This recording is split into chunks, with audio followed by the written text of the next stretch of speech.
Hi hello नमस्कार good morning सगळ्यांना. तर कसं काय आहे सगळे मजेत ना आणि मजेतच असायला हवं. तर मी पूजा पुन्हा एकदा तुमच्या सगळ्यांचे स्वागत करते माझ्या आजच्या एका नवीन मिनी ब्लॉगमध्ये. तर चला आजचा मिनी ब्लॉग करूया सुरू. आणि आजच्या मिनी ब्लॉगमध्ये ना तुम्हाला एक आश्चर्याची गोष्ट कळणार आहे. तर ती कळणच पुढे काय आहे काय नाही. तर चला तेच बघूया.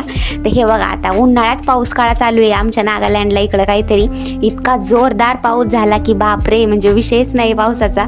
का जेव्हापासून म्हणजे आम्ही 1, 2 ते 4 महिने झाले येऊन इथे, तर तेव्हापासून म्हणजे आताचा ना सगळ्यात मोठा पाऊस आहे. आणि आता सध्या बघा आता महिना कोणता चालू आहे आणि इकडं पाऊस बघा आता खरंच उन्हाळ्यात पाऊस काळ चालू होता इकडं आता काहीतरी इकडं हेच काय. आणि कधी पण असा जोरदार पाऊस झाला ना नेहमी आपलं काही ना काही चटपटीत मी करतच असते खायला. आता एवढ्यात काय शॉक झालाय काय माहिती आम्हाला खायला. पण असा पाऊस वगैरे आला ना मस्त असं काहीतरी स्पेशल डिश बनत असते प्रत्येक वेळी.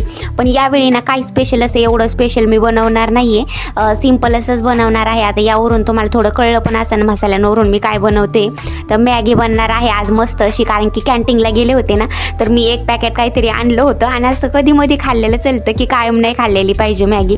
तर ते काहीतरी आणलं मस्त असं म्हटलं चला आता गरम गरम मॅगी करूया. तर मस्त अशी मसाल्याची मला अशी थोडी चरचरीत मॅगी आवडती कायमच खायला फौजींना मला सुद्धा.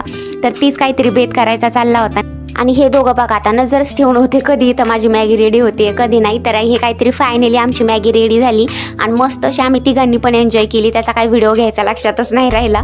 आणि आरुनी सुद्धा मस्त अशी एन्जॉय करत खाल्ली. याचा फुल व्हिडिओ ना लवकरच येणार आहे आपल्या चॅनलवर, तर नक्की कंटिन्यू करा तुम्ही तो सुद्धा बघून.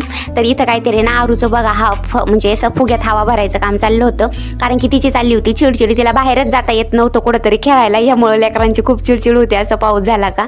मग सायंकाळच्या वेळी ना मस्त अशी देवपूजा केली इथं. कारण की आता भरपूर दिवस असा मोठा वाटत होता आजचा, कारण की पाऊस आला नाही यामुळे कुठे हिंडता फिरता येत नाही, घरातच राहावं लागतं ना.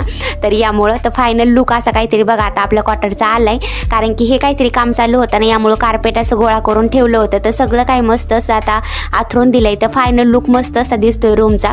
एकच रूम आहे पण खूपच मोठा आहे. आणि हे काहीतरी समोर अशी भिंत आहे ना त्याचं काहीतरी काम केलंय आणि त्याला असा कलर दिला ना मग आपल्या क्वार्टरला वेगळा मस्त असा लुक येईन. अजून सुद्धा म्हणजे किचनमध्ये ना कार्पेट टाकून घेतलेलं आहे हे असं ब्ल्यू कलरचं, जेणेकरून ना आपल्या क्वार्टरचा लुक मस्त असं झालाय. किचन वाट्यावर पण घेतलंय आतरून, जेणेकरून म्हणजे असं मला पुसायला वगैरे नाही का सोपं जातं. एकच रूम आहे तर चला थोडक्यात होते ॲडजस्ट. थोडेफार दिवस आता काढावं लागते ना क्वार्टरमध्ये. तर चला आजचा ब्लॉग असाच काहीतरी होता स्पेशल. असं सांगा कसा वाटला कसा नाही. तोपर्यंत बाय बाय, सी यू. आणि आपले ब्लॉग जर आवडत असेल ना तर नक्की लाईक शेअर आणि सबस्क्राईब करायला विसरत नका जाऊ. तोपर्यंत बाय बाय, सी यू. अशाच ब्लॉगमध्ये आपण काय मी इथून पुढे सुद्धा भेटत जाऊ.